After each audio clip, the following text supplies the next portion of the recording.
Unlocking the telecom potential of the silver consumer, that is a consumer over 65 years old, is becoming increasingly important in the digital economy. In 2013, there are expected to be around 600 million people aged over 65. And this is a growing market because what's happening is that improved health care, improving living standard are expanding our lifespans. So we're living longer. So this demographic is expanding in size.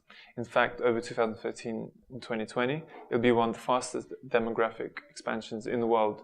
That means that telecom companies, telecom firms, are really looking at ways to enter the segment, to appeal to the over 65ers, who, for all of their appeal, are essentially a little bit IT illiterate, and they don't uptake various technologies as much.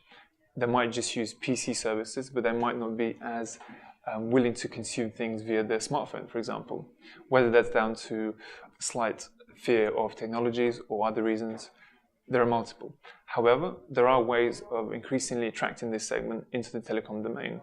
And one of these aspects is to utilize special marketing techniques, such as family, utilizing love for the family, or love for your children, grandchildren.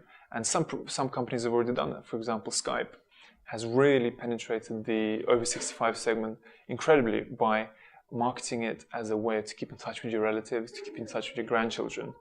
Another marketing ploy is expanding the potential of mobility. So although an elderly person might be stuck at home for whatever reason, they can access various services, internet retailing services, on the internet.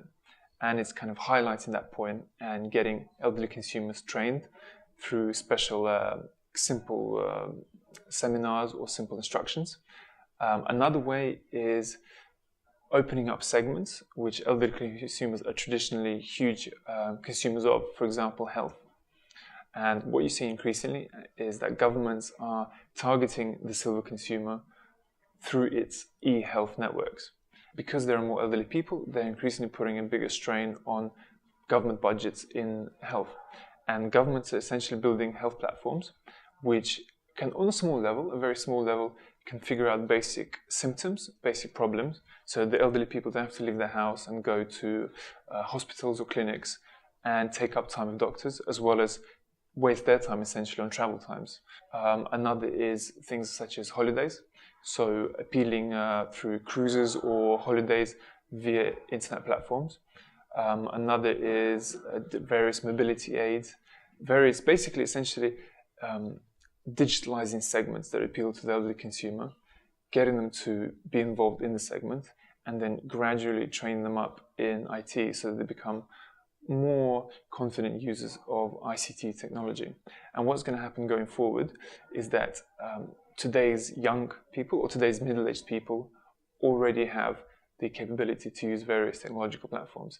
And what will happen is that going forward, they will take that knowledge with them, continue, so that by the age of 70, 65, 67, they are relatively proficient users because they've been keeping up with IT all this time. So this segment, although it has certain limits now, going forward in maybe 10, 20, 30 years' time, it's going to be a huge, huge segment. Because essentially these people are not going to be spending all their time outside as young people might be, or people that are working. They have more time, they can sit at home, they can utilize digital platforms, utilize the internet, and become huge consumers of digital products.